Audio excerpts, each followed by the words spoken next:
Now, let me introduce our first speaker, Professor Sonja Ardoin.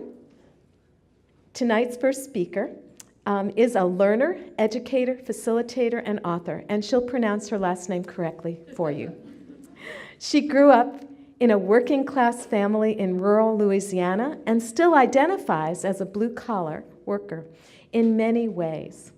Currently serving as program director and clinical assistant professor of higher education at Boston University, she's proud of her Cajun heritage, first-gen college student to PhD journey, and scholar practitioner career path. Sonja studies social class identity, college access and success, student and women leadership, higher education career preparations and pathways, and is the author of 2 books and several other publications. She's also engaged with several professional associations, nonprofit organizations, and is on journal editorial boards. Please welcome her.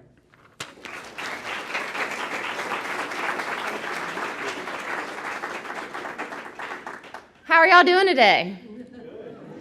So I'm going to try to stand here stationary because I know our folks in the back need that, and that is not my normal mode of being, right? So if you see me like doing this, it's because I want to walk and I know I can't. So know that going in. Again, my name is Sonja Ardoin. My last name is really hard to say because I'm from a really tiny town in South Louisiana. Any of you are from Louisiana? Anybody? Anybody ever been to Louisiana? Yeah, okay, home state, yeah.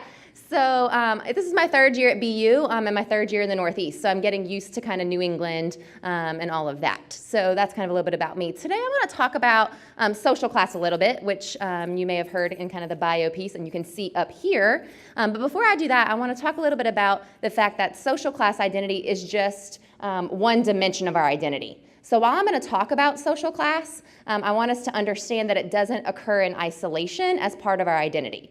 In fact, social class is influenced by and influences the other dimensions of our identity. By dimensions of our identity, I mean things like race, ethnicity, gender, religion, ability, sexual orientation, and age, along with social class. And so all of those things together combined form kind of our identity and who we are and the lens through which we see the world. So while I'm going to focus on social class, I want us to understand that how I experience social class as somebody from a poor and working class background is going to be different than how somebody else experiences that background being poor and working class because they may be of a different race or a different gender or a different religion. Does that make sense? Cool. But we're going to focus a little bit on social class, and I'm going to tell you why. The reason I study social class and why I wanted to talk about it tonight is because I don't think it's a topic we talk about a lot in general in life. It's kind of a taboo topic in a lot of ways. We're socialized to not talk about social class. And so with my research and kind of the talks I do, I want to say, no, it's not. It's not a taboo topic. It's how we talk about parts of our identity and how we see the world and how that impacts how we live and how we experience things. Personally for me, like you heard in my bio, I grew up in a poor and working class background. And so that means different things, right? That means that as a kid, when I go to the grocery store with my mom, I knew we had $20 to spend at the grocery store. And I had a calculator, and I would follow my mom, and I would punch in the numbers to see if we could put something in the cart or couldn't put something in the cart, which probably helped my math skills, right, as a child. But it also was this moment of recognition of sometimes we can't put things in the cart because we don't have the financial capability to do that. It's also recognition for me for now, when I go to Star Market or Stop and Shop or wherever I go to get my groceries, I don't think about that. And so I have to recognize that now I don't, right? I can put the name brand cereal in the cart. And I don't have to walk around with a calculator.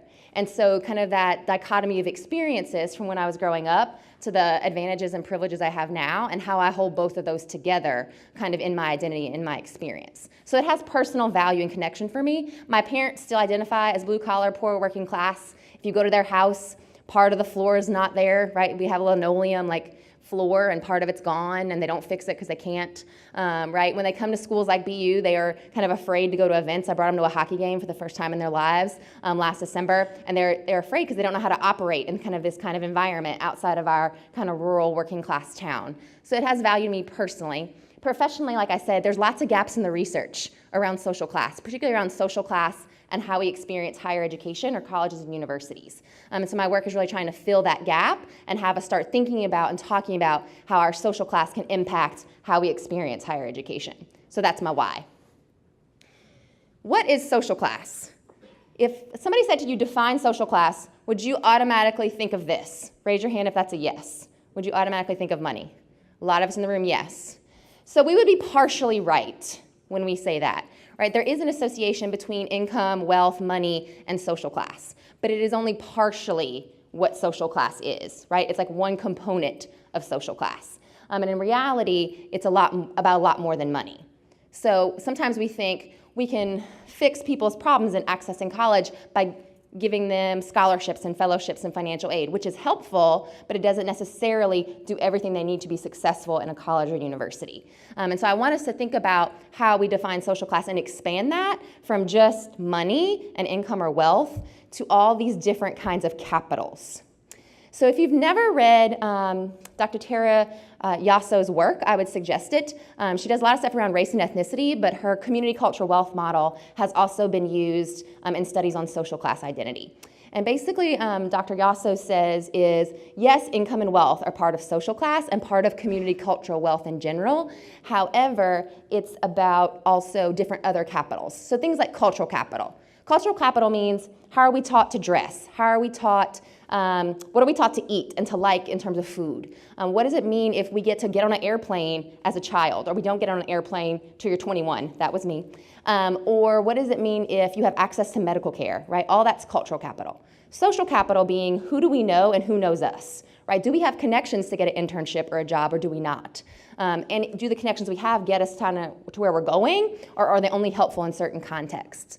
Navigational capital, which means we understand how to navigate systems. First time I went to the airport at 21 years old, I didn't know how to go through security, right? I had never been to the airport. Nobody in my family had ever flown.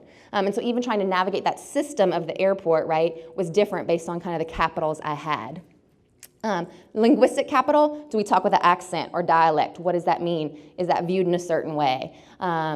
And other kinds of capital as well. Academic capital, right? All of us in this room are having the opportunity to get a higher education, right? To get a bachelor's degree or further. That gives us some capital, being able to have that opportunity. So all of those capitals collectively make up our social class identity, right? And the amount of cultural wealth we can bring to a community.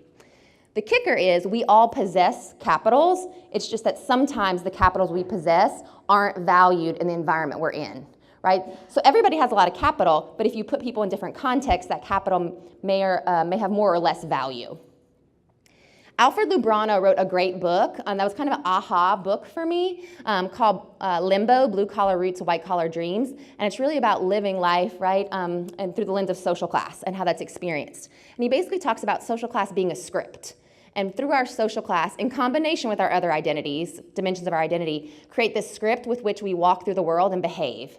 And if our script is different than our environment calls for or is normed or is expected, we experience some tension. And so thinking about how do we lessen that tension for anybody to be able to operate in different environments. The other thing about social class identity is that oftentimes it is an invisible identity. We won't really know people's social class by looking at them, although we make a lot of assumptions about people's social class by looking at them. So as I walk down the street in Boston dressed like this, people probably have specific assumptions about my social class identity. Versus if I'm back home wearing camo going to the hunting camp, right, people probably have potentially specific ideas about my social class identity. So we shouldn't assume we know people's social class identity, which is why we should talk about it. Because we're making the assumptions, we may be making incorrect assumptions or encouraging people to not share their social class identity based on how we perceive them. There are a couple ways that we can define our social class identity. Allison Hurst has some work around this, and she talks about there's really 3 components to your social class identity. One is your social class of origin.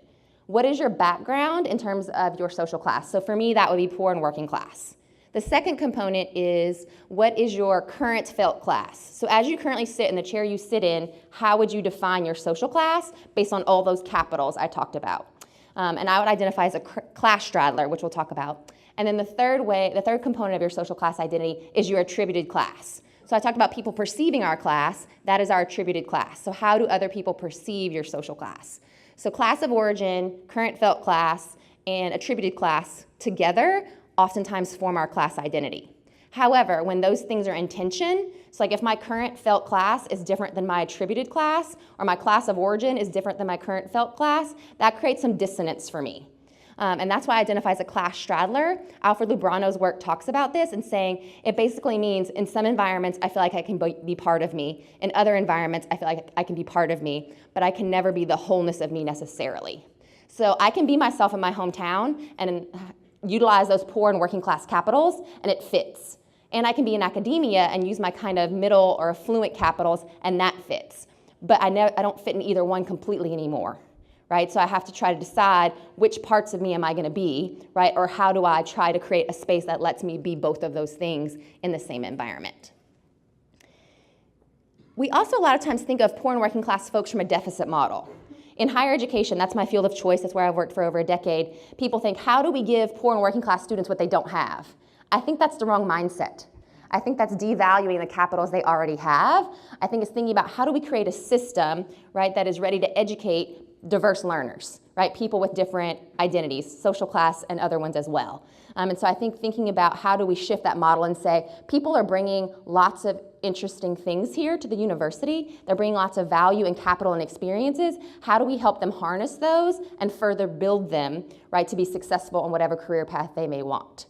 So I would encourage you as you interact with other people here at BU is not to think about, oh, they've never traveled and I have, poor them. Wrong mindset. Right? Thinking about what have they experienced that I've never experienced and how can we learn from one another, right? So that's kind of the shift I'm encouraging you to take. So for me tonight, it's really about raising awareness. How do we raise awareness about class identity? How do we consider our own class identity? And then how do we take action, right, around class identity? So those are the things I'm going to ask you to do. So I'm going to give you a little bit of homework. I'm not going to check up on it, right, because I don't teach any of you. But the homework I'm going to give you is I really want you to consider what is your story around social class identity. So I want you to think about when you leave here or after the session, you can talk to me about it, but what is your class of origin? What is your current felt class? And then what is your attributed class? So I want you to think about those three things. And then the other piece I want you to think about is when, if ever, have you recognized your social class identity? Right? So some of us may realize that as a little kid. I remember as a really small child, my mom coming up to me and saying, I lost my job, and then trying to explain to me what that was going to mean for me as a child. Right? And that was a moment of social class identity realization. I also remember when my cousins would bring over these huge trash bags full of clothes that they were like donating to my family, and I was so excited because that's how I got new clothes. Right? So there's moments of recognition. I have colleagues that said, I never thought about that till I got to college. Right? I never even conceived of social class identity because everybody around me had the same social class identity. Or they may have I have a colleague who lived in a Native community. And he said, we operated under such a community mindset that we didn't know we were poor because our community really harnessed this wealth. Right? And I didn't think about social class till later. So that's your homework. Think about your three components of social class identity, and then, if ever, the first time, kind of your recognition of that social class identity. In the meantime, I'm going to also encourage you to think about some aha moments you want to have. So I would say that once we start to reflect on our social class identity, we're going to have some aha moments to say, oh, right, I didn't necessarily have equitable access to opportunity, or oh, I had every opportunity afforded to me, right? So that reflection piece can lead us to an aha moment. Once we can kind of conceptualize for ourselves or say, I'm really confused about my social class identity. I'm not sure what that is for me, right? Even that is good reflection. Once we've done that, and maybe that leads us to an aha moment, we can have another aha moment by having a conversation with our roommate, with our families, with our friends, with other people we're in classes with around social class identity. If we can have that conversation, then maybe we can have another aha moment around what are some inequities that exist in the world, in my field of choice in general, around social class identity. And once we realize those inequities, maybe then we have an aha moment around action and say, can we consider the policies and practices in our residence halls, in our student organizations, in our academic majors that may be inequitable based on class identity? And that'll lead us to other aha moments, right? So thinking about from that point of self-reflection to kind of this point of action around systemic inequity that might be happening around social class on campus, in your own field, or in general. More than anything, I just want you to talk about it. I just want you to talk about social class. Not necessarily money, but it could be about money, but it could be about other components, right? Who you know, who other people know, if you've been on a plane, if you haven't been on a plane, if you've ever been to a museum or the theater, things I never did till I was in high school or college or later. And so being able to just talk about kind of this concept of social class and what it means. So I implore you to at least do that. And I'm also going to ask one other thing of you, and that's going to be that please don't use the phrases have some class or be classy. Because when you do that, you're degrading the experiences of people like me who grew up poor and working class. And you're saying that my experience is not enough, or that in some way it's bad or wrong, right? And so in some ways it's kind of this derogatory term that we don't recognize as derogatory, because when we say have some class, we're saying you're not up to par, right? Which kind of directly correlates to social class. So I'm gonna ask you not to say that.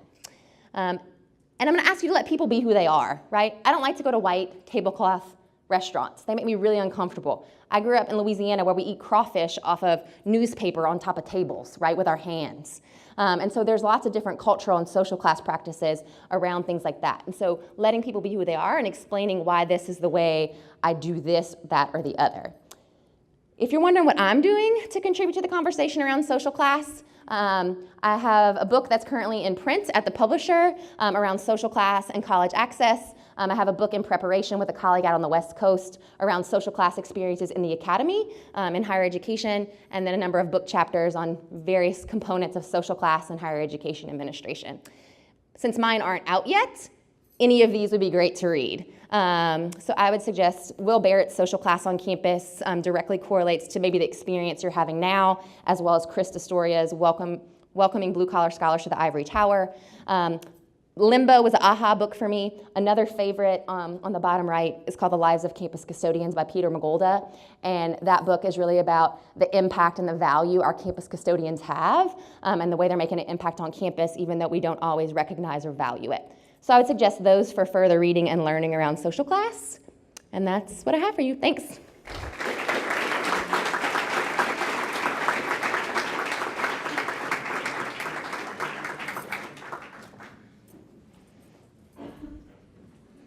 I think we have Q&A. So if you have a question, you can raise your hand, and our folks with mics will work that out. Hi, is this on? Yeah, okay. So in recent years, there's been a greater stratification between social classes, at least from an economic standpoint, not just in America, but across the world. And based off of the work of Kuznets, this seems pretty inevitable with how developing economies work. So what policies would you suggest to alleviate this issue? So I'm not an economist, so I will caveat that. So I don't follow that kind of component of it so much, because for me, social class, the way I study it is somewhat less focused on money, because all the economists are studying social class from the focus of money, and more focusing on the other kinds of capital. But I think it's thinking about, are we paying people a living wage? Like, what does that mean? Or rent prices and prices for land ownership. When I came to Boston from the Southeast and saw what rent and home prices were, I was shocked.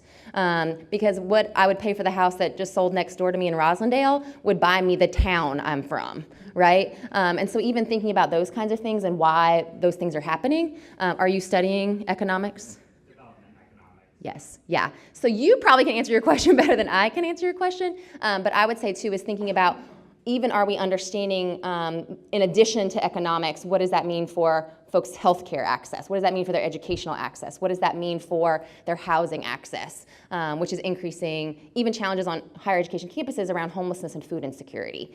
So I applaud that question, and I don't have the answer to it.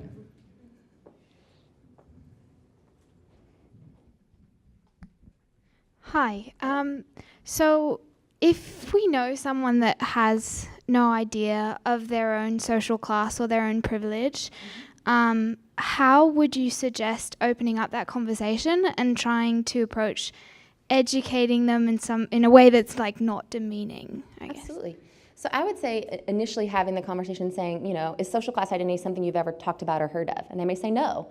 And then having that conversation around, well, let's talk a little bit about what social class is comprised of, right? And so even using some of this information that it's not just about money and income or wealth, it's also about these other kinds of capital. And so having that conversation in some ways and framing it not from a, guilt piece, but from a, hey, let's recognize some of the advantages we have. So yes, I grew up poor and working class, but I also have a PhD, right? And that gives me a lot of advantage in the world. And so thinking about how we can hold kind of both of those spaces together and let people see, right, how they can use the advantage and privilege they have to help shift the conversation, and also to help look at inequity in a way that helps us reduce that inequity and ideally in one day eliminate it. Does that answer your question? Yeah, absolutely. Thank you. Mm-hmm.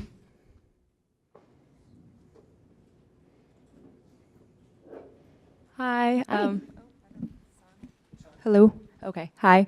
Thank you so much for your talk. I really enjoyed it. I was just wondering, you said you define yourself as like a class straddler, I think you said. Yes. So I'm just curious because I feel like I would categorize myself in that as well. So how do you like rectify that difference, and how do you kind of balance that in your own life? What approach have you taken in that? Yeah, so I think it can be really challenging. And I think part of that for me is sharing with people my background and letting, like when people say things like, oh, you know, have some class, and saying, let's talk about that, right? Let's even talk about the fact that you're saying it that way. And I think it's trying to, in some ways, to infuse both halves of my life together. So my parents, for example, still live in my hometown. My hometown, to give you some scope, I graduated public high school with 23 people. So that's the size of my kind of town. And so my parents had never been to a university. And so I went to LSU for my undergraduate experience. And so they came to campus, which is an hour and a half from home, which might as well have been another planet in some ways, and experienced that with me. And now I've kind of shifted around and worked at different colleges and universities, and I always say, come visit me, right? They came to BU, they'd never been to a city like Boston. I took them to New York. We went to a hockey game, like all these things they've never had to experience before. And so I think about how can I help, right, increase the capitals they already have, but how also can I honor what they bring? And so my dad's favorite line is, so I'll call him when something's broke on my car, say, oh, this is broke on my car, like what do I do? His first thing he always says to me, which is like his check for me, is, how many degrees do you have? Because he wants to make me realize that even though I have 3 degrees, it doesn't mean that I'm smarter than him, right? That he still brings a lot of value, and he adds things to my life too. And so being like, yeah, Dad, you're right? You know some things that I don't know, and let me learn from you. And so looking at it as that kind of this exchange of, I can show them new places and things, and they can also share with me, right, my Cajun heritage and the knowledge they have and the work ethic they have. So for folks who still have questions, I'll be here afterwards, and I'm happy to chat with you as well.